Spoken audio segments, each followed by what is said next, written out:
Ah, si vous avez cliqué, c'est que vous voulez voir. Et bah le voilà. Voilà le couteau. Allez, à plus. Non, je te déconne. Alors, il n'y a pas très longtemps, Nabalis, qui fait des couteaux pas chers, qui vient de Chine, comme les couteaux clonés, a fait une annonce. Cette annonce, ça concernait quoi? Ça concernait ce couteau. Ce couteau, c'est quoi? C'est le Nabalis Canyon. Particularité, couteau totalement en acier, sauf pour les rondelles ici. Les vis, la lame, les manches, le bushing, tout est en stainless steel. Alors du coup, à quoi ça sert? Bah en fait, c'est assez simple. Le fait d'avoir un couteau totalement en acier, ça fait plus facile pour fabriquer. C'est beaucoup moins cher que le titane ou l'aluminium, en tout cas que le 70-75. Je pense que c'est même plus cher que l'aluminium 60-61, pardon. Et du coup, bah, ça fait qu'on peut avoir des couteaux beaucoup moins chers, que ce soit en fabrication ou en vente finale. Particularité de celui-là, il est très très bien fait. Il file super bien. Et la version, pardon, la lame, comme ça vaut 50 €. En termes de qualité, ça vaut des couteaux qui valent 200. Pourquoi je dis ça en fait? C'est pas parce que c'est vraiment meilleur. C'est parce qu'en fait, ce couteau, il apporte un truc de ouf. C'est ce qui est dit dans le titre. Pour moi, c'est le meilleur couteau pour débuter le flipping. En fait, il apporte quasiment tout ce qu'il vous faut pour comprendre ce que c'est un bon couteau, apprendre bien les techniques pour pouvoir les reproduire sur n'importe quel autre couteau. Et le truc est solide et pas cher. C'est génial. Franchement, c'est génial. Je sais pas qu'est-ce qu'on pourrait demander de plus. Il fait ouais, il fait pas mal de bruit. Bruit assez fort. Donc si vous aimez les trucs silencieux, bah... peut-être pas le meilleur. Par contre, le truc qui arrive bien tuné hors de boîte, moi je l'ai retuné par-dessus parce que je suis un malade mental dans ma tête et que j'adore quand ça bouge pas ici. Mais sinon, le truc qui arrive très bien tuné hors de boîte, il arrive avec une petite boîte sympa que je vais vous montrer tout de suite. Même si, en vrai, moi je suis pas très boîte, hein, mais... elle est là. Voilà. Petite boîte marquée, créée avec vous Nabalis, et quand on tire ici, hop, fait un truc cartoonesque. Wow, amazing et tout. Mais bref. Sympa la boîte. Petite LED, je l'ai pas lu, j'avais la flemme. La lame, elle vient cacher avec ce truc-là pour éviter les trucs de douane. Il y a un petit bit, un embout pour les tournevis. Il y a un set complet de hardware. 2 bushings, 2 pivots, 2 vis, 4 washers. Dans une petite boîte aussi sympa que vous pouvez réutiliser pour d'autres trucs si vous voulez. Et surtout, ça vient avec du Loctite et du lubrifiant même. C'est ça qui est assez ouf. Il y a tout, quasiment à part le bout là pour tenir ce truc là. Il y a tout ce qu'il vous faut pour le couteau. Vraiment tout. Loctite si vous voulez, même s'il n'y a pas besoin parce que ça sert bien. Si ça se dévisse, Loctitez-le. Du lubrifiant, ça durera allez, quelques semaines. Si vous en mettez pas beaucoup, mettez une goutte chacun, chaque côté. Vu que c'est pas en acier, les rondelles ça devrait passer. Du set de remplacement, vous pouvez essayer de le tuner par-dessus et tout. Petite boîte sympa. Un couteau super, franchement, on peut pas demander mieux. Alors maintenant, on va aller plus en détail. Pourquoi débutant et pas avancé? Parce que c'est peut-être la question que vous aurez pu vous poser. Pourquoi est-ce que je recommanderais ce couteau pour des débutants et pas pour des personnes qui sont avancées? En tout cas, pas forcément. En fait, tout le monde peut bénéficier de ce couteau. C'est vraiment un super couteau. Moi, le truc que j'aime beaucoup dessus, c'est aussi un peu son point faible. C'est qu'il est fait assez lourd en main. Il pèse 128 grammes chez moi. Je l'ai pesé, il faisait 128 grammes. C'est pas excessivement lourd, c'est plus léger qu'un réplicante, par exemple, un rep. Le truc, c'est que toute la répartition des matériaux se fait par rapport à la densité. Donc en fait, quand vous avez un couteau à 130 grammes de chaque matériau, bah en main, ça fera pas pareil, parce que la densité par rapport à comment c'est creusé, où sont faits en fait tous les détails et tout, les vis, etc., ça change tout. Vraiment, au niveau du flipping, ça change tout. En termes de sensation, en tout cas. Pas forcément en termes de ce que vous aurez comme rendu, mais normalement, ça devrait changer aussi. Parce qu'en fait, un couteau qui est en acier comme ça, c'est beaucoup plus dense qu'un couteau qui est en aluminium 60-61. Donc si tout le couteau serait en aluminium, bah, il serait même plus léger, mais on imagine s'il ferait le même poids, on n'aurait pas le même ressenti. Ce qui fait que quand on prend un couteau en alu qui fait 130 grammes, ce qui est quand même assez lourd, On prend un couteau en titane qui fait 130 grammes, ça reste encore assez lourd. Mais on prend un couteau en acier à 130 grammes, celui-là, il fait comme s'il fait 150 en main. Et paradoxalement, c'est très bien. Pourquoi c'est très bien? Parce qu'en fait, pourquoi je disais que c'est pour les débutants, c'est là où c'est super important. Bah en fait, ce truc, il fait tout. Il fait vraiment tout ce que vous voulez. Genre, vous avez besoin d'apprendre des tricks, il va vous faire apprendre des tricks. Vous avez besoin de maîtriser plus de tricks en profondeur, il va vous apprendre à maîtriser des tricks plus en profondeur. Vous avez besoin d'apprendre des tricks, il va vous les apprendre, comme je crois que je l'ai dit au début, je suis pas sûr, bref. Vous avez besoin de vous entraîner avant de prendre un autre couteau. Ce couteau est parfait pour ça. Parce qu'en fait, le poids que vous ressentez plus en main, ça va un peu forcer vos articulations, vos nerfs. Il n'y a pas trop de muscles à ce niveau-là, mais bon, tout est géré par des nerfs, des articulations, bref, enfin, les articulations, je crois, bref, on s'en fout. C'est géré, d'accord, par le corps, ce qui fait qu'en fait, ça va vous demander un effort autre que musculaire. Donc ça va être nerveux. Et quand vous avez un truc plus lourd en main et que vous prenez un truc vraiment léger, ça va vous paraître encore plus léger. De la même manière, si vous prenez, par exemple, quelque chose de 10 kg et que vous faites du sport avec, et vous passez d'un seul coup un truc à 5 kg, bah vous aurez quand même pas la même motricité qu'un truc qui fait le poids d'une plume, mais vous aurez l'impression que c'est beaucoup plus léger que 5 kg. Et c'est exactement ce que fait ce couteau du coup. C'est ça qui est vachement bien, c'est que vu que sa densité est plus grande, il fait plus lourd que ce qu'il est, malgré qu'il vous permet quand même de flip très bien avec. Mais il va quand même vous permettre, quand vous allez prendre autre chose, d'avoir l'impression que c'est beaucoup plus léger. Du coup, que vous soyez débutant ou confirmé, ce couteau va vous apporter quelque chose de super. Pour les mecs qui sont confirmés, peut-être que vous n'allez pas forcément aimer le flipping, parce que bon, après c'est assez particulier, c'est pas non plus un truc qu'on a l'habitude d'utiliser. À mon avis, c'est à cause de poids. Vraiment à cause du matériau et le poids, comment il est fait. Mais ça va vraiment vous aider pour pouvoir passer à un autre truc plus facilement. Donc on va dire quand vous vous réveillez, vous avez besoin d'un truc qui va vous réveiller, tout simplement. Comme je parlais des nerfs, les articulations et tout. Bah celui-là, il va être super pour ça. Vous êtes débutant, ça va vous apprendre à bien lancer les figures. Par exemple, le fanning, là, je dois mettre plus d'effort pour le lancer que sur un autre couteau.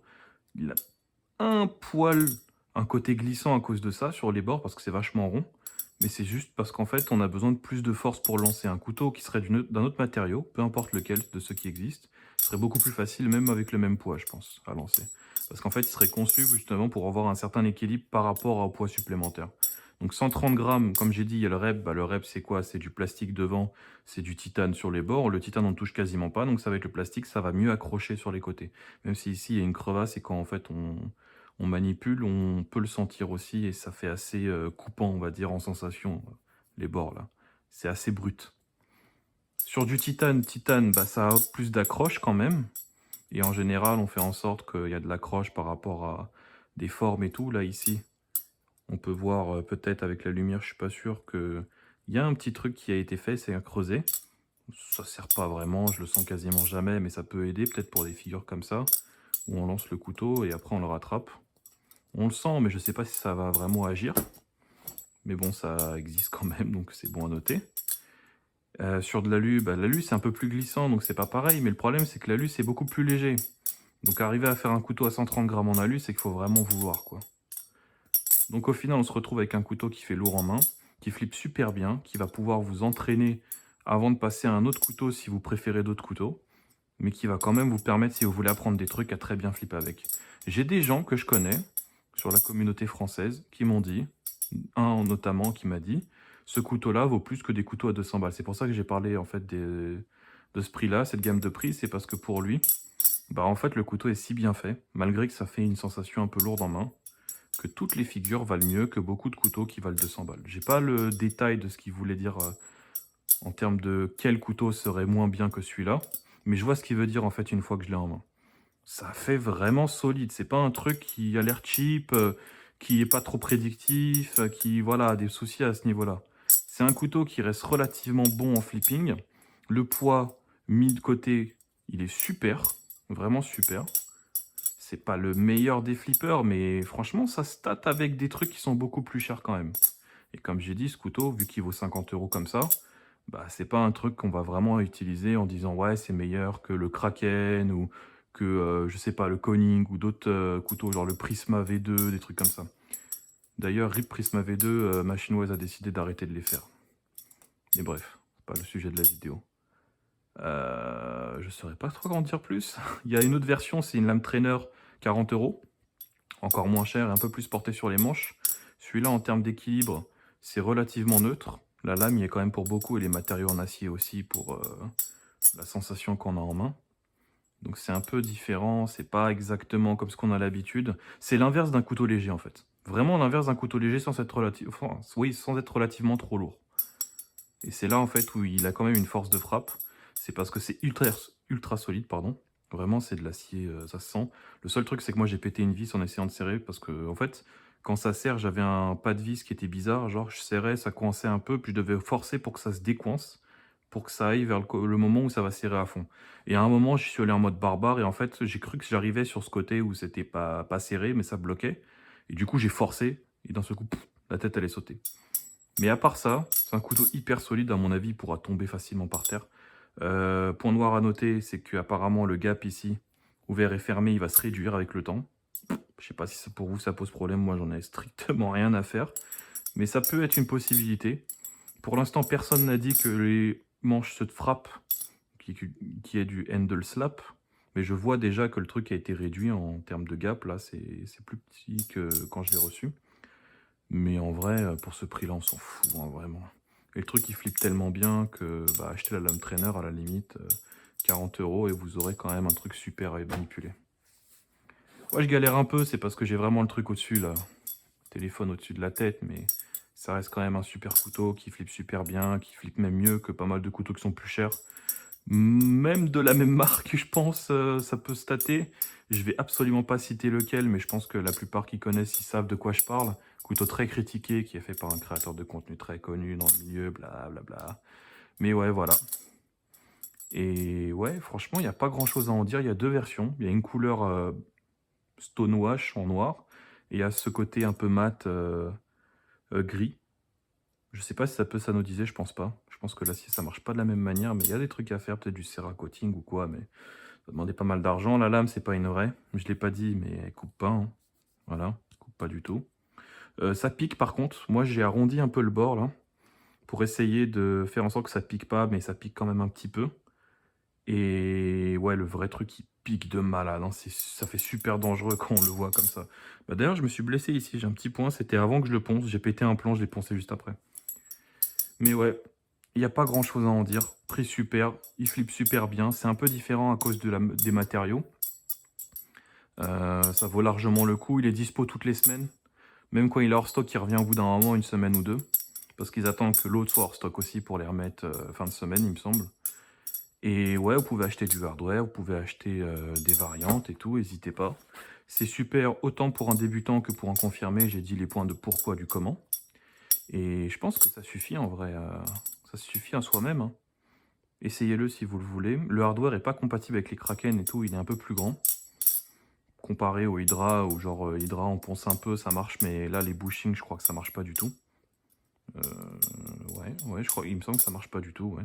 Mais en soi, on n'achète pas un couteau pour ça, à la limite. Si vous voulez du hardware, il y a du hardware de Armshark. Vous pouvez en choper sur AliExpress et vous pouvez le mettre sur des Kraken et tout. J'avais testé, ça marche. Ça sert un peu, mais ça marche quand même. Du coup, voilà. Bah, en fait, c'est tout pour la vidéo. Hein. En vrai, j'ai tout dit. J'espère que ça vous a plu. Très rapidement, il va y avoir la vidéo sur le prochain que j'ai déjà reçu, que j'ai déjà fait. J'avais déjà fait des photos sur Instagram. C'est le Nabaken. Ouais, Nabaken. Lame Nabalis avec les manches du Armshark Tsunami en black coated. Donc en recouvrement céramique noire, vis noire et tout. Qui est pas mal aussi. Je vais parler d'un petit truc qui fâche en détail. Ce que j'ai remarqué quand même. Parce qu'en fait, quand on se retrouve avec un truc comme ça, on commence à douter des trucs comme ça. Je vais expliquer pourquoi. Même si c'est un super flipper, hein, c'est pas la question.